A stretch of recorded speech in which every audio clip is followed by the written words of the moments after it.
네, 여러분 안녕하십니까. 긴급 뉴스 하나 말씀드리겠습니다.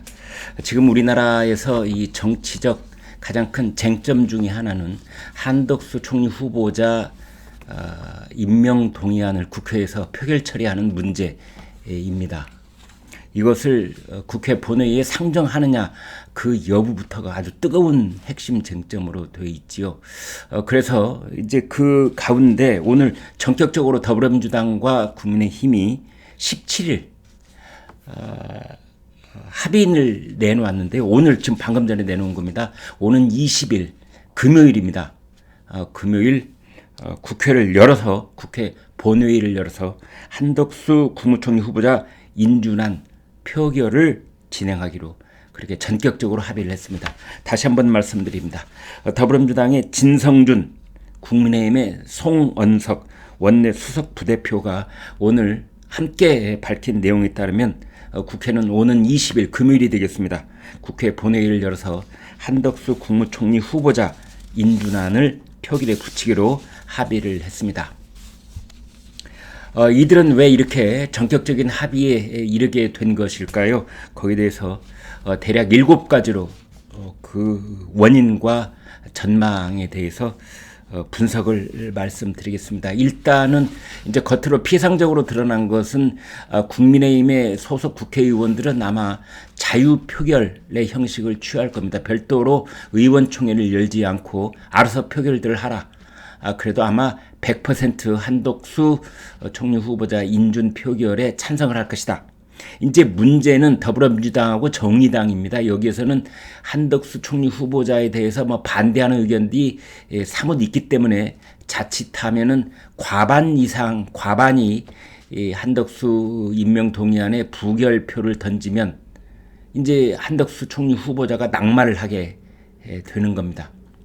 이때 중요한 것은 민주당 의원들을 자유표결하도록 할 것이냐 아니면 그러니까 5월 19일 목요일쯤이라도 의원총회 또는 당일날 오전에 의원총회를 열어서 당론으로 우리가 찬이 됐든 반이 됐든 일치된 의견을 내자 이런 식으로 의원총회를 거칠 것인가의 여부입니다. 왜 이것이 중요하냐면 의원총회는 항용 그래왔듯이 강경파들이 주도를 해서 한덕수 부결 쪽으로 의견을 몰아갈 가능성이 있기 때문입니다. 자, 이런 상황 속에서 일단 민주당은 의원총회를 열겠다 이렇게 밝혔습니다.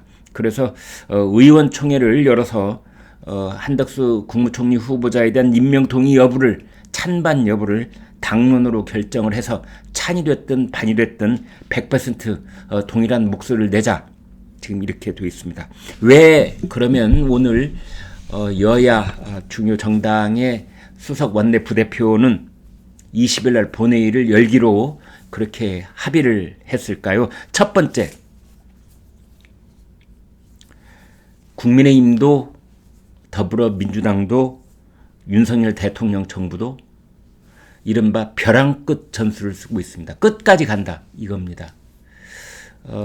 핵심 쟁점에 해당하는 정치적 타결은 초반전에 되는 법도 없고 중반에 되는 법도 없습니다. 항상 이 물이 이 턱 밑에까지 차 올라오는 그 마지막 순간까지 끌고 가는 겁니다. 그것이 윤석열 정부 초대 내각 출범은 한덕수 총리 후보자 인준 여부입니다. 그래서 이제 6월 1일 지방선거 코앞에 다가와 있는데 윤석열 대통령 입장에서도 그렇고 그렇습니다. 국민의힘은 말할 것도 없고 더더군다나 더불어민주당 입장에서는 이제 거의 마지막 순간에까지 와 있다. 한덕수 총리 후보자를 인준을 해주든 부결을 해주든 어떤 정치적 효과의 측면에서 있어서 마지막 순간까지 와 있다. 이렇게 보시면 되겠습니다. 두 번째는 지금 어제 오늘 나오고 있는 여론조사를 전수조사를 해보면은 민주당이 확실한 열세입니다. 의심할 바 없는 확실한 열세. 6월 1일 지방선거. 경탄 동지할 만한 이변이 있지 않는 한 민주당은 참패 국면에 도달할 가능성이 있습니다. 예컨대 17개 광역단체장이 있는데 심할 경우에는 13대 4. 그러니까 민주당은 광주, 전남, 전북 그리고 세종이나 제주 뭐 이 정도 4곳을 차지하고 나머지 13곳은 수도권 전체를 포함해서 충청권 전체를 포함해서 국민의힘이 이길 수도 있다. 이런 위기감에 봉착해 있습니다. 세 번째로는 더불어민주당의 가장 내부적 고민 중에 하나가 발목 잡기 프레임에 빠져 있다는 점입니다. 검수 완박부터 시작된 여러 가지 꼼수, 그 다음에 대통령 집무실 이전에 대해서 예비비 처음에 시원하게 결제 안 해주고 뭐 이리 핑계 저리 핑계 대고 그러다가 나중에 마지못한 듯 결제해 주었지요. 그리고 인사청문 보고서 대부분 채택 안 했지요. 이런 윤석열 정부가 밉든 곱든 새로 출범할 때는 격려를 해주고 박수를 쳐주고 하는데 마치 지난번 월요일날 윤석열 대통령의 국회 시정연설에서 보여줬던 것처럼 그때 민주당 지도부들이 같이 박수 치고 그 다음에 환한 미소로 인사 나누고 그랬거든요. 윤석열 대통령하고.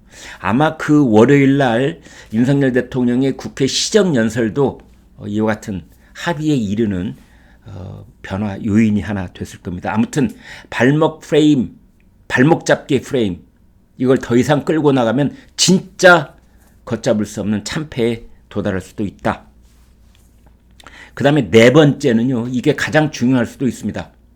전국적으로 여론조사를 해서 그 내용을 보면은 한덕수 총리 후보자를 인준해줘라. 아니야. 인준하면 안 되겠어. 이 지지율이 어느 정도냐면 더블 스코어입니다.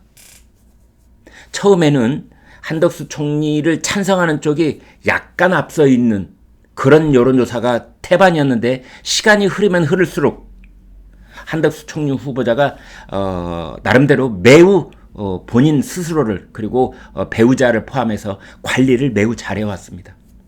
자타가 공인하는 겁니다.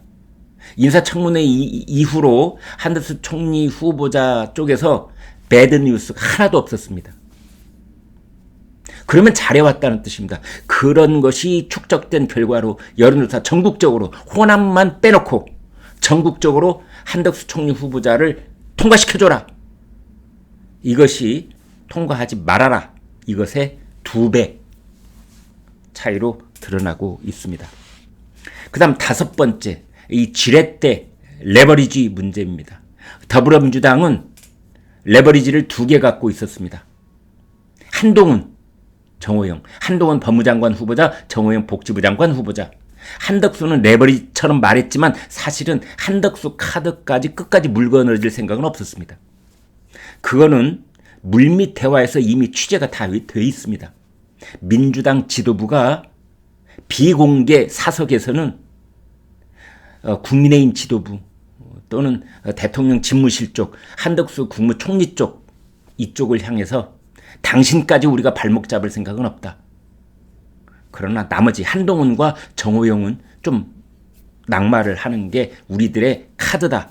이런 의사가 오고 갔다는 게 포착이 되고 있습니다. 그러니까 민주당의 전략은 이겁니다. 하나 줄게 2개 다오. 우리가 한덕수 줄 테니 한동훈, 정호영 다오. 그래서 2대1로 바꿔먹으려고 했던 겁니다. 이게 무산이 됐습니다. 왜? 오늘 오후에 윤석열 대통령이 한동훈 법무장관을 지명을 해버렸습니다.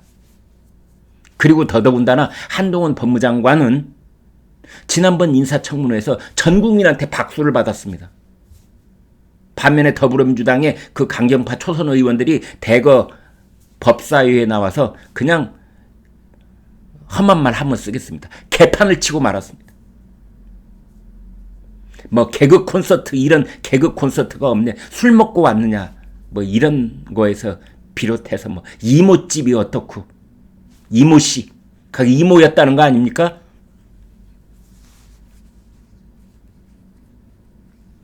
이제 이런 상황에서 한덕수는 더 이상 건드리기가 힘든, 그래서 윤석열 대통령도 별 부담 없이 한덕수 그렇지 않아도 초대 내각의 상징적인 후보자였는데 그냥 오늘 임명 처리한 겁니다. 내일 광주 가기 전에. 그래서 어찌어찌 하다 보니 궁지에 몰린 더불어민주당의 남은 카드는 하나밖에 없습니다. 바로 정호영 카드. 지렛대가 하나 줄게 2개 다오해서 하나씩 바꾸자. 하나씩 바꾸자. 한덕수는 어차피 우리도 해주려고 그랬어. 단 정호영은 안 되지 않냐. 국민 여론을 봐라. 한덕수는 곱절로 찬성이지만 정호영은 곱절로 반대다. 그 다음에 6번째로는 바로 59조 원에 달하는 그 코로나 피해자들을 위한 추가 경정 예산안 합의 문제입니다. 이것은 민주당이 계속 고개를 꼬고 합의를 안 해줄 경우에 결정적인 발목 잡기가 됩니다. 이건 실질적으로 서민들과 자영업자들과 소상공인들에게 결정적인 타격이 되는 겁니다. 그 상태로 선거 치를 수 있을까요? 이거 합의해야 됩니다. 어떤 디테일한 조건들이 붙기는 하겠지요. 59조 플러스 10조 원을 더하자라고 더불어민주당이 역제안을 했지 않습니까? 그러면 10조 원까지는 다 안 되더라도 그 중에 적당한 선에서 뭐 5조 원 플러스 3조 원 플러스 7조 원 플러스 얼마가 될는지는 모르겠으나 중간선에서 타협을 해서 그 추경 예산안을 통과시켜야 되는 그런 문제가 또 있는 겁니다. 그 다음 마지막 7번째, 윤석열 대통령의 신의 한 수, 이게 있습니다. 바로 내일 5월 18일 광주 민주화 운동 42주년 기념식에 대통령 혼자 가는 것도 아니고 뭐 국정 홍보수석 한 명 데리고 가는 것도 아니고 민주당이 입을 떡 벌리고 깜짝 놀랄 만큼 대거 내려가는 겁니다. 국민의힘 국회의원 전원, 대통령, 그리고 대통령 집무실의 수석들 전원, 메머드 집권 여당의 주요 핵심 인사들이 한 200명쯤 될까요? 광주 5.18이 있은 이후로 보수 정권에서 이렇게 내려가기는 이번이 처음입니다. 그래서 광주에 계시는 분들도, 호남의 유권자들도, 더불어민주당 정치인들도 입이 딱 벌어진 겁니다. 윤석열의 배포에 대해서. 더더군다나 내일은 임을 위한 행진곡, 사랑도 명예도 이름도 남김없이 한평생 나가자던 이 노래 있지 않습니까? 지금까지 보수 정권, 특히 보수 정권의 대통령들은 입에 올리지 않았어요. 그래서 그 기념식 때마다 그 노래를 합창을 했지요. 가수가 부르거나 합창단이 부르거나 참석자들은 그냥 묵묵하게 있었는데 재창을 하기로 했습니다. 재창.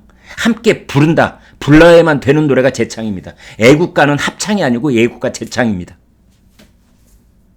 임을 위한 행진곡은 내일 재창을 하도록 되어 있습니다. 만약 윤석열 대통령과 국민의힘 국회의원 전원, 대통령 집무실의 비서관들 전원, 거기서 진정성 있는 모습으로 광주 민주화운동 기념식에 참여를 하고 광주 시민들이 거기에 박수를 보낼 경우에 더불어민주당은 이제 더 뒤로 물러설 수 없는 궁지에 몰릴 가능성이 있는 겁니다. 그래서 오늘 저녁에 부랴부랴 더불어민주당과 국민의힘이 한덕수 총리 후보자를 오는 금요일 본회의에 표결을 붙이자, 이렇게 합의를 한 것입니다. 그러나 여러분, 누가 장담하고 누가 낙관할 수 있겠습니까? 제가 분석키로는 표결에 붙인다는 것은 찬성하려고 붙이는 경우가 대부분이었습니다. 부결시키려고 상정하는 경우는 없는 건 아니었습니다. 장상 전 총리 후보자는 상정이 됐는데 표결에서 부결이 됐지요. 그 나머지는 우리 현대 정치사에서 단 한 번도 그런 예가 없습니다.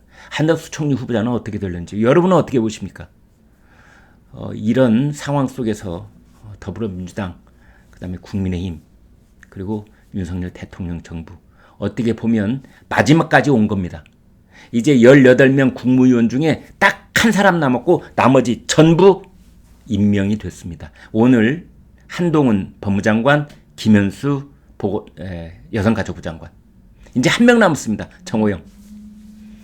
그리고 국민의힘의 원로들이 정호영한테 이제 직격탄을 쏘기 시작했습니다. 이 눈치 없는 사람아, 이쯤 됐으면 자진사퇴. 몰라? 4글자 자진사퇴? 이재호 상임고문이 그런 얘기했더군요. 그래서 제 생각에는 한덕수 총리 후보자 임명 동의안이 국회에 상정되기 직전에 이번 주 목요일쯤 어쩌면 정호영 보건복지부 장관 후보자가 거취 문제를 표명할 수도 있겠다. 이런 생각입니다. 아무튼 이제 윤석열 대통령, 윤석열 정부 새 출발 이제 제대로 해야 됩니다. 전국적인 여론조사를 보면은 윤석열 대통령이 다른 대통령들에 비해서 집권 초기에 지지율이 그닥 높지 않다고 했는데 한 가지 뚜렷한 증거가 이 추세가 있습니다. 다른 대통령들은 취임식 때 절정을 달렸다가 점점 내려가는 그런 추세였다면 윤석열 대통령은 거의 득표율 비슷한 지지율밖에 가지고 있지 못하다가 점점 올라가는 그런 추세 속에 있습니다. 이것이 또한 더불어민주당으로 하여금 액션을 취하지 않을 수 없는 그런 상황을 만들었다고 저는 생각을 합니다. 네, 여러분 구독, 좋아요 부탁드리겠습니다. 고맙습니다.